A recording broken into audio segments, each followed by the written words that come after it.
Assalamualaikum warahmatullahi wabarakatuh. Kami dari kelompok 1 yang beranggotakan Renda Saura BP 1911021019, Anggia De Silva Insani BP 1911022011, Heru Amrashid BP 1911022025, dan Zafira Rizkila BP 1911022029 akan menjelaskan mengenai resiko audit, bukti audit, dan materialitas. Adapun pokok pembahasan yang kami bahas pada kali ini, yang pertama, jenis-jenis resiko audit, yang kedua, menilai resiko, yang ketiga, hubungan resiko dan bukti audit, yang keempat, faktor yang mempengaruhi resiko audit, yang kelima, jenis-jenis bukti audit, yang keempat, reliabilitas bukti audit, yang ketujuh, dokumen audit, yang ke-8, pertimbangan materialitas, dan yang ke-9, latihan menentukan materialitas. Baiklah, yang pertama kita akan membahas tentang konsep risiko audit. Apa itu risiko audit? Risiko audit itu sederhananya adalah tingkat kemungkinan bahwa auditor gagal menemukan salah satu material pada laporan keuangan dan opininya tetap, tidak dimodifikasi, tetap opini wajar tanpa pengecualian. Nah, risiko audit itu berbanding terbalik dengan tingkat penjaminan. Jadi misalnya tingkat penjaminan audit itu adalah 99%, maka tingkat risiko audit itu adalah 1%. Selanjutnya risiko audit secara umum. Risiko audit secara umum bisa dibagi jadi dua. Yang pertama risiko audit yang keseluruhan, yaitu satu laporan keuangan, dan yang kedua risiko audit per akun. Di dalam risiko audit itu memiliki tiga unsur. Unsur yang pertama adalah inherent risk, yang kedua control risk, dan yang ketiga detection risk. Nah, apa sih tiga risiko ini? Pertama kita mulai dari inherent risk atau risiko bawaan. Jadi risiko bawaan itu adalah kerentanan suatu akun atau suatu perusahaan yang pada dasarnya itu sudah bawaan dari perusahaan tersebut. Jadi memang itu adalah risiko yang harus ditanggung, yang merupakan konsekuensi dari perusahaan atau akun tersebut. Contohnya, risiko inherent terkait dengan sebuah perusahaan secara keseluruhan. Misalnya ada dua jenis perusahaan, yaitu perusahaan dagang dan perusahaan jasa. Pada perusahaan dagang ini adalah terkait dengan bahan makanan, contohnya perusahaan bakery. Dan untuk perusahaan jasa misalnya adalah perusahaan jasa salon. Untuk perusahaan bakery, salah satu tantangan terbesarnya adalah terkait dengan persediaan. Apabila persediaannya tidak terjual, maka kemungkinan besar persediaannya akan terbuang karena usia ketahanan makanan yang pendek. Karena perusahaan ini perusahaan bakery, maka perusahaan ini sudah pasti punya risiko persediaan. Tidak peduli sebagus apapun prosedur SOP perusahaan, dan pasti perusahaan bakery ini tetap ada risiko tersebut, karena memang karakter dari bisnis atau perusahaan tersebut. Yang kedua adalah contohnya perusahaan salon. Salon mungkin punya persediaan, misalnya tonik, sampo, dan lain-lain. Tonik ini kemudian dijual ke pelanggan, dan apabila tidak terjual, maka itu tidak masalah. Maksudnya, perusahaan ini apabila produknya tidak terjual, maka bisa dipakai sendiri oleh salon tersebut untuk operasional, dan bisa menjadi supply bagi perusahaan. Jadi untuk perusahaan salon itu tidak masalah untuk akun persediaan, karena karakter perusahaan tersebut memang seperti itu. Nah, dua contoh tersebut disebut sebagai risiko bawaan. Yang kedua adalah risiko pengendalian. Risiko pengendalian itu adalah risiko salah saji material yang terjadi karena memang sistem perusahaan tidak bisa mendeteksi kesalahan tersebut. Jadi sebenarnya hal itu bisa dicegah, tetapi mungkin sistem yang terdapat di dalam perusahaan tidak jalan, atau jangan-jangan perusahaan tidak punya sistem untuk mencegah hal tersebut. Contohnya adalah terkait dengan pencurian uang tunai oleh karyawan, misalnya perusahaan supermarket. Seorang kasir mencuri uang pada setiap shiftnya. Kasir tersebut mengambil setiap shiftnya sekitar 5.000. Kecurangan kasir ini sebenarnya dapat dicegah oleh perusahaan, misalnya menggunakan SOP tertentu yang dinamakan control risk. Selanjutnya, risiko yang ketiga yang merupakan risiko yang bisa dikendalikan oleh auditor, yaitu risiko deteksi. Risiko deteksi adalah risiko di mana auditor itu gagal menemukan salah saji material di suatu asersi. Jadi, risiko bawaan dan risiko pengendalian itu di luar kuasa auditor. Yang dapat auditor lakukan adalah dengan menilai bahwa perusahaan ini risiko bawaannya untuk penjualan tinggi atau perusahaan ini sudah punya SOP dan prosedur tetapi tidak jalan. Jadi yang auditor bisa lakukan untuk risiko bawaan dan pengendalian tersebut adalah dengan menilai, tetapi yang bisa dikendalikan oleh auditor itu sebenarnya adalah risiko deteksi. Selanjutnya, risk assessment atau penilaian risiko. Risk assessment adalah metode yang sistematis untuk menentukan apakah suatu organisasi memiliki risiko yang dapat diterima atau tidak. Penilaian risiko merupakan inti dari setiap audit, di mana kebanyakan audit yang dilakukan saat ini menerapkan risk-based audit. Penilaian dari risiko itu sendiri menjadi dasar dari prosedur-prosedur yang dilakukan dalam audit. Begitu pentingnya penilaian risiko ini, sehingga penilaian risiko ini diatur dalam standar audit atau SA yang diatur dalam SA 315 yang berbunyi pengidentifikasian dan penilaian risiko kesalahan penyajian material melalui pemahaman atas entitas dan lingkungannya. Dalam SA 315 ini, auditor dituntut untuk melaksanakan prosedur penilaian risiko untuk dapat menyediakan suatu dasar bagi penilaian dan pengidentifikasian risiko kesalahan penyajian material dalam tingkat laporan keuangan maupun asersi. SA 315 juga mengatur mengenai prosedur yang harus dilakukan oleh auditor dalam melakukan penilaian risiko, yaitu yang pertama, permintaan keterangan dari pihak manajemen dan bagian-bagian lain dalam entitas yang dalam pertimbangan auditor yang dari keterangan bagian tersebut auditor dapat memperoleh informasi yang dapat membantu dalam penilaian risiko kesalahan penyajian material karena kecurangan atau kesalahan. Yang kedua, prosedur analisis. Dan yang ketiga, observasi dan inspek hasil dari prosedur penilaian risiko tersebut akan mempengaruhi prosedur audit. Hal ini diatur dalam SA 330 yang berbunyi respon auditor terhadap risiko yang telah dinilai. Dalam SA 330 ini, auditor dituntut untuk merancang dan mengimplementasikan prosedur audit berdasarkan dari risiko kesalahan penyajian material yang telah dinilai. Selanjutnya, saya akan menjelaskan mengenai hubungan risiko audit dan bukti audit. Resiko audit adalah resiko yang terjadi dalam hal auditor tanpa disadari tidak memodifikasi pendapatnya sebagaimana mestinya atas suatu laporan keuangan yang mengandung salah saji material.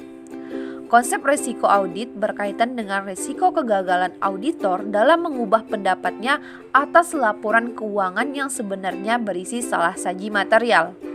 Nah, semakin pasti audit dalam menyatakan pendapatnya, maka semakin rendah pula resiko audit yang auditor tanggung.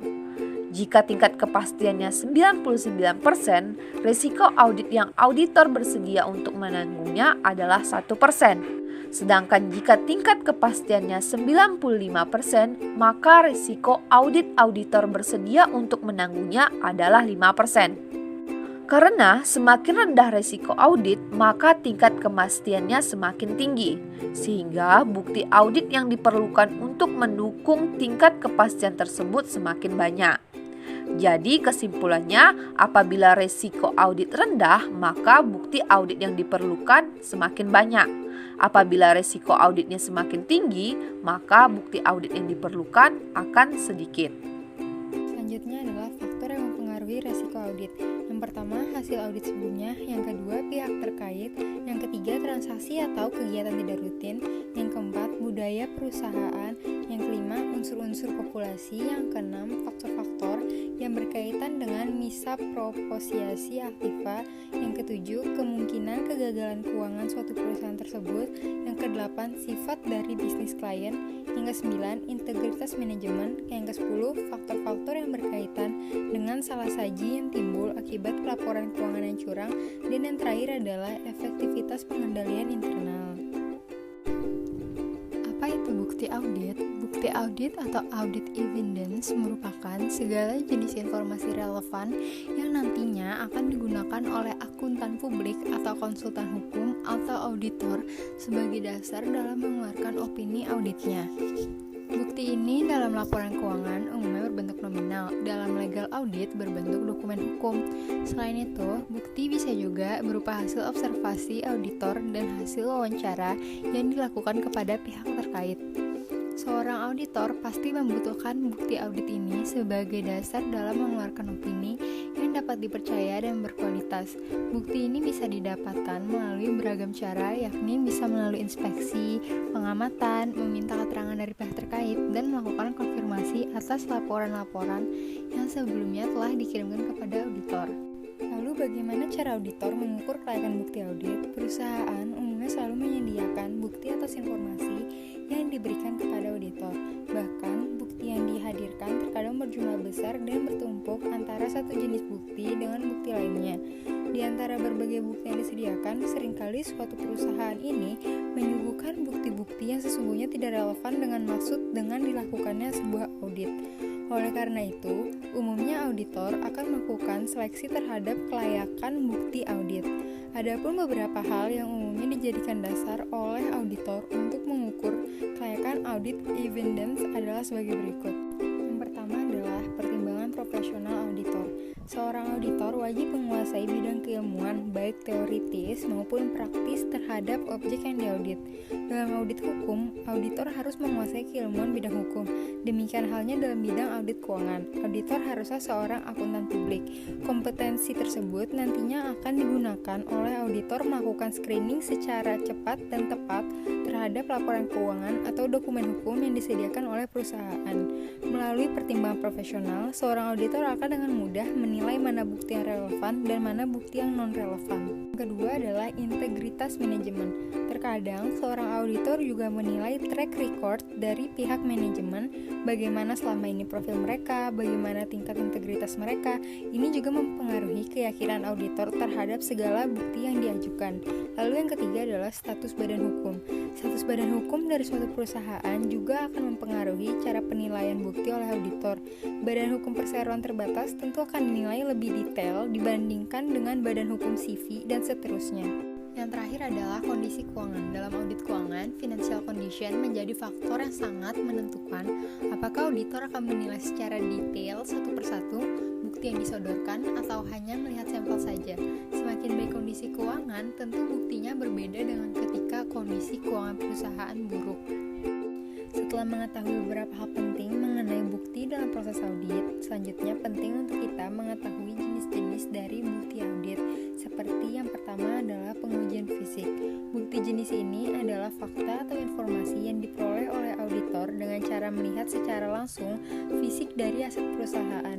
Misalnya, fisik dari persediaan yang dimiliki perusahaan. Pengujian fisik ini digunakan dalam audit hukum, misalnya untuk melakukan cek kebenaran luas tanah yang tertera dalam sertifikat tanah. Yang kedua, konfirmasi. Bukti konfirmasi ini adalah fakta yang diperoleh auditor berdasarkan pernyataan, baik bersifat langsung maupun tertulis oleh pihak ketiga yang independen. Auditor umumnya lebih memilih bukti yang sifatnya tertulis dibandingkan bukti yang sifatnya pernyataan langsung, sebab lebih mudah dianalisis. Yang ketiga adalah dokumentasi. Dalam memperoleh bukti yang valid, setelah melakukan pengujian fisik atau terhadap bukti barang yang sifatnya habis pakai atau berupa kegiatan, maka cara pembuktian yang paling relevan adalah dengan melakukan dokumentasi. Yang keempat adalah analitis. Bukti analitis ini berkaitan dengan kompetensi keilmuan dari auditor. Dalam memperoleh bukti analitis ini, umumnya auditor akan membandingkan suatu objek dengan objek lainnya. Atau dalam laporan keuangan auditor tentu akan melakukan perbandingan antara neraca saldo dengan beberapa laporan keuangan lainnya seperti laba rugi. Yang kelima adalah wawancara. Wawancara ini diperlukan sebagai bukti pendukung, misalnya untuk menilai bagaimana kinerja manajemen dalam mengelola perusahaan. Bukti yang paling valid adalah dengan wawancara terhadap pegawai atau organisasi di bawahnya. Yang keenam, perhitungan ulang. Bukti ini hanya berlaku jika yang diaudit adalah laporan keuangan. Teknik ini digunakan untuk mengukur validitas hasil perhitungan yang dilakukan klien. Dan yang terakhir adalah observasi. Meskipun hampir sama pengujian fisik, tapi prakteknya berbeda. pengujian fisik lebih detail dari observasi, sebab dalam observasi hanya dilakukan pengamatan saja tanpa melakukan kontak fisik. Namun, metode ini juga bisa mendapatkan fakta lain yang lebih valid dibandingkan dengan uji fisik. Tujuannya tentu berbeda. Bila uji fisik dilakukan untuk melakukan cek terhadap informasi yang dicantumkan, observasi ini dilakukan untuk tujuan memperoleh data di luar informasi yang disediakan. Selanjutnya adalah sejauh mana sih bukti-bukti yang ada ini dapat dipercaya? Bagaimana cara mengukurnya? Untuk menjawab ini, auditor harus memiliki indikator yang dijadikan sebagai dasar pertimbangan dalam mengukur tingkat kompeten dari bukti audit. Semakin kompeten bukti yang diberikan, maka semakin baik nilai dari kewajaran atas laporan keuangan yang disodorkan perusahaan. Adapun indikator-indikator tersebut adalah sebagai berikut. Yang pertama adalah relevansi. Bukti audit yang diberikan haruslah relevan dengan tujuan dilaksanakannya audit. Misalnya, ketika yang ingin diaudit dalam perusahaan adalah persediaan, maka bukti yang paling relevan adalah dengan cara melihat langsung stok persediaan yang ada. Yang kedua adalah sumber perolehan bukti. Asal perolehan bukti juga menjadi dasar pertimbangan yang menentukan bagi seorang audit. Informasi yang diperoleh dari pihak lain yang independen akan semakin dipercaya. Kemudian, informasi yang bersalah dari manajemen internal yang sangat transparan dengan pengelolaan yang baik pasti dapat lebih dipercaya. Dan yang terakhir adalah informasi yang diperoleh auditor sendiri melalui pengamatan, inspeksi, dan sejenisnya tentu lebih dapat dipercaya. Lalu yang ketiga adalah ketepatan waktu. Dalam audit keuangan, ketepatan waktu atau tanggal dari bukti audit sangat menentukan tingkat validitas, terutama bila yang diaudit adalah mengenai hutang dan aktiva lancar, laporan laba rugi, surplus keuangan, dan sejenisnya. Ketepatan waktu ini digunakan untuk mengetahui apakah pengakuan yang dilakukan sudah tepat. Ketepatan waktu ini dalam audit hukum juga berpengaruh. Ini bisa digunakan untuk menilai ketaatan perusahaan terhadap aturan hukum seperti pajak. Dan yang terakhir adalah objektivitas. Bukti yang sifatnya objektif tentu lebih baik dari bukti yang sifatnya subjektif. Bagaimana cara menentukan suatu bukti adalah subjektif atau objektif? Tentu caranya adalah dengan menentukan siapa yang menandatangani bukti dan siapa yang memberikan bukti tersebut. Selanjutnya kita akan membahas reliabilitas bukti. Reliabilitas bukti ini terkait dengan apakah bukti tersebut dapat dipercaya atau tidak. Jika suatu bukti dapat dipercaya, maka bukti tersebut sangat membantu meyakinkan auditor bahwa laporan keuangan klien disajikan secara wajar.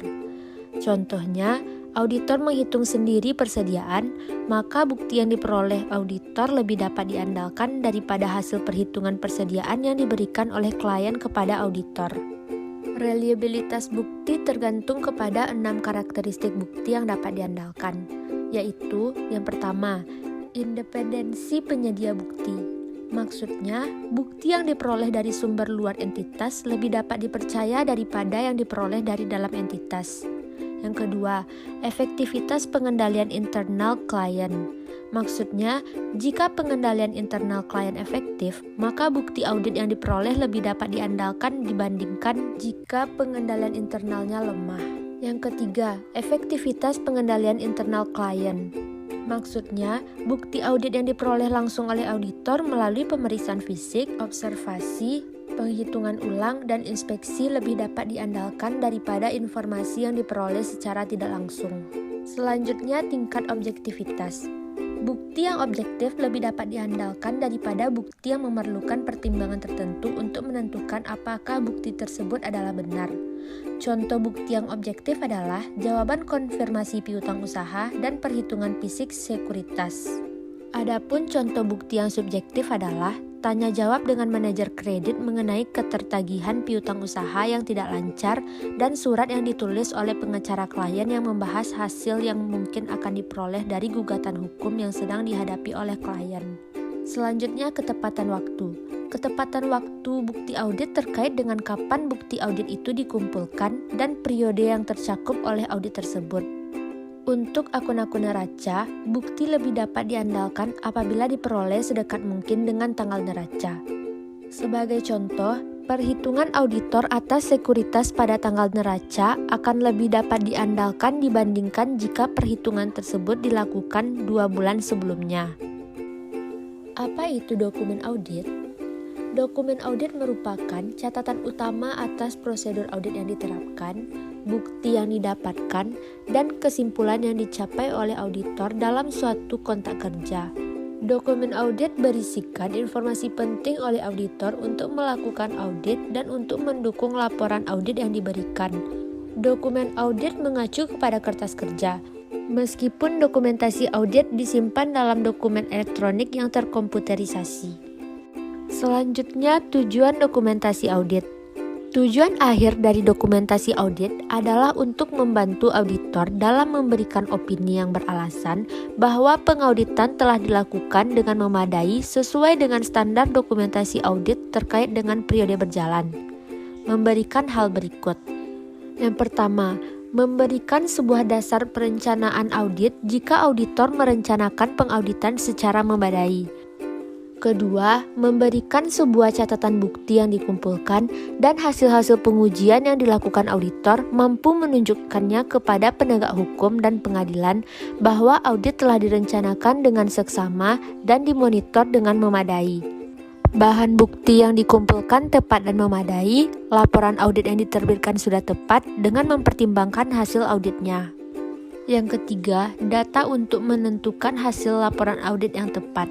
Dokumentasi audit memberikan informasi penting untuk membantu auditor dalam menentukan apakah bahan bukti yang tepat dan memadai telah dikumpulkan untuk mendukung laporan audit yang diterbitkan.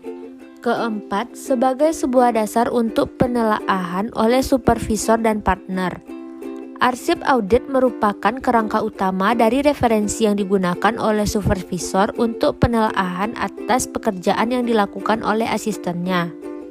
Penelaahan yang seksama oleh supervisor juga memberikan bukti bahwa audit dilakukan dengan pengawasan yang memadai. Selanjutnya, apa saja persiapan dokumentasi audit? Dokumentasi harus disiapkan dengan rincian bukti yang cukup agar seorang auditor berpengalaman yang tidak ada hubungannya dengan audit bisa dengan jelas memahami pekerjaan audit yang dilakukan, bukti yang didapatkan dan sumbernya, serta kesimpulan yang dicapai. Berikut karakteristik dokumentasi audit.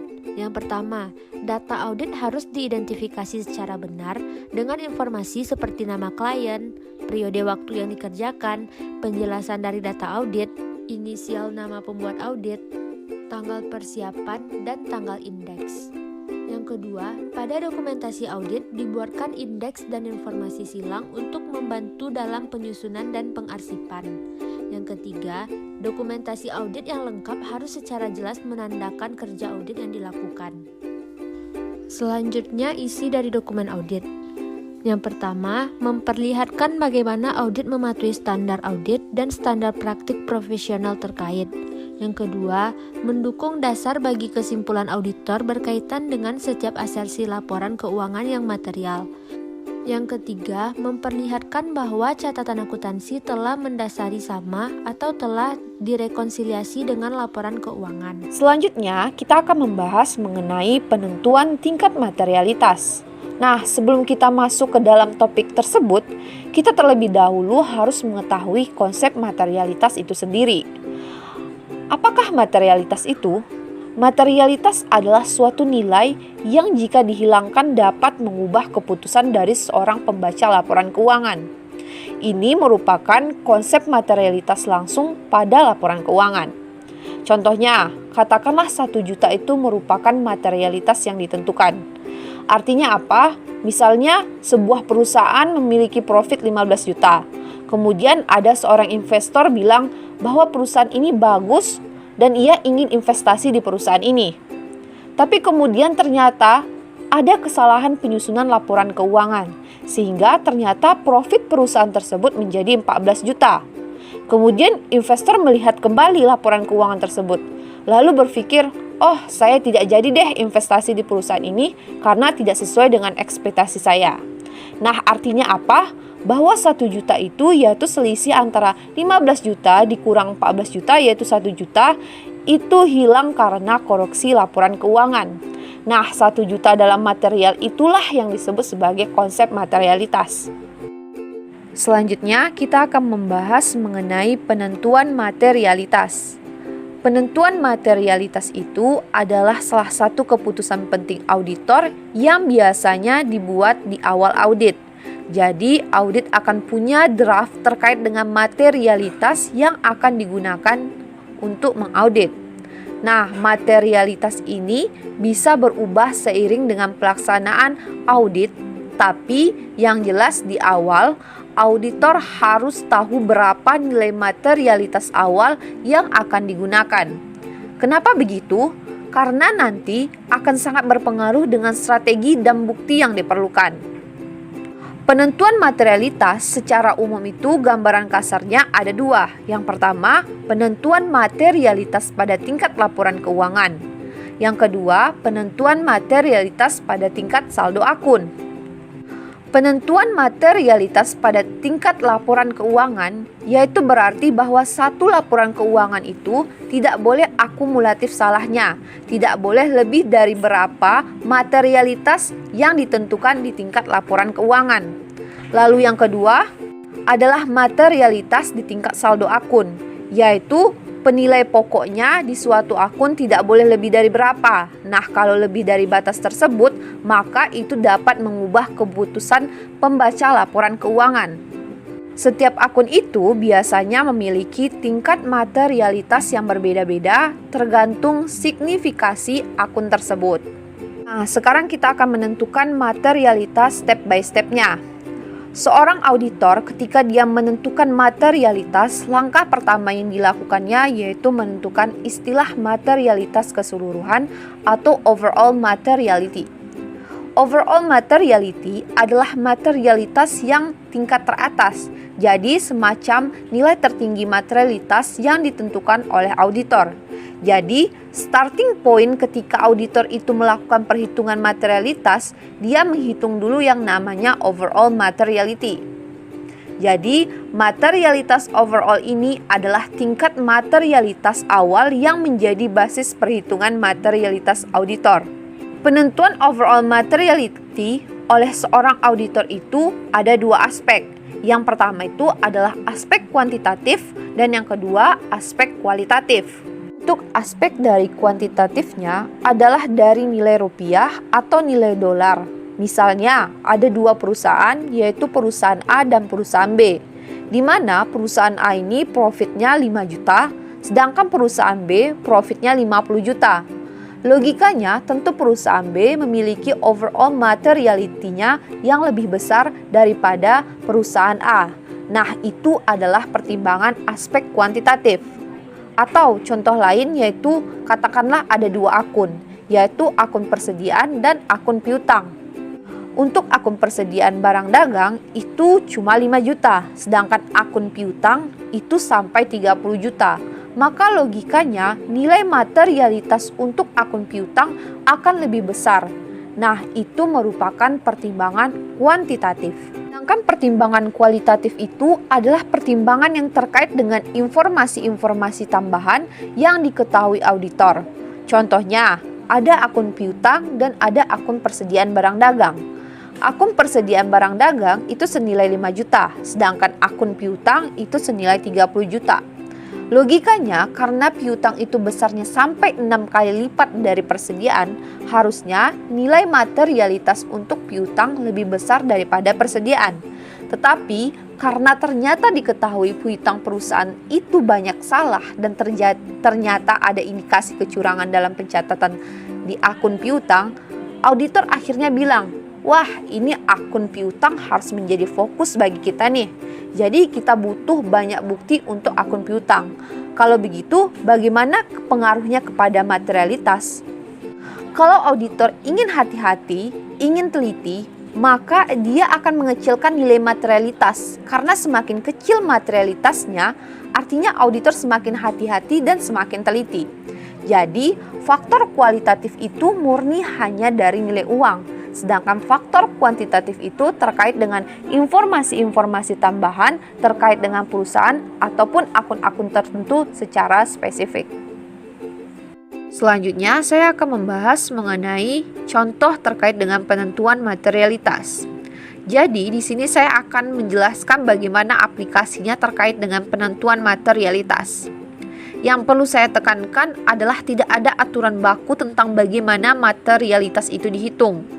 Jadi bisa jadi auditor yang satu dan auditor yang lain itu ada perbedaan dalam menentukan tingkat materialitas, rules atau guidelines. Terkait penentuan materialitas itu bisa bervariasi antara satu KAP dengan KAP yang lain. Contohnya sebagai berikut. KAP Z memiliki rules atau guidelines terkait dengan perhitungan materialitas, yaitu yang pertama, jika perusahaan rugi, maka perhitungan materialitasnya menggunakan basis total aset, yaitu 1-2% dari total aset. Jika perusahaan untung, perhitungan materialitasnya adalah 10-13% dari laba bersih. Nah, sebut saja KAPZ ini akan mengaudit sebuah perusahaan untuk laporan keuangan tahun 2016 dan komparasi 2015. Di 2016, auditor akan mengaudit dua laporan keuangan, yaitu tahun 2016 dan tahun 2015 secara bersamaan.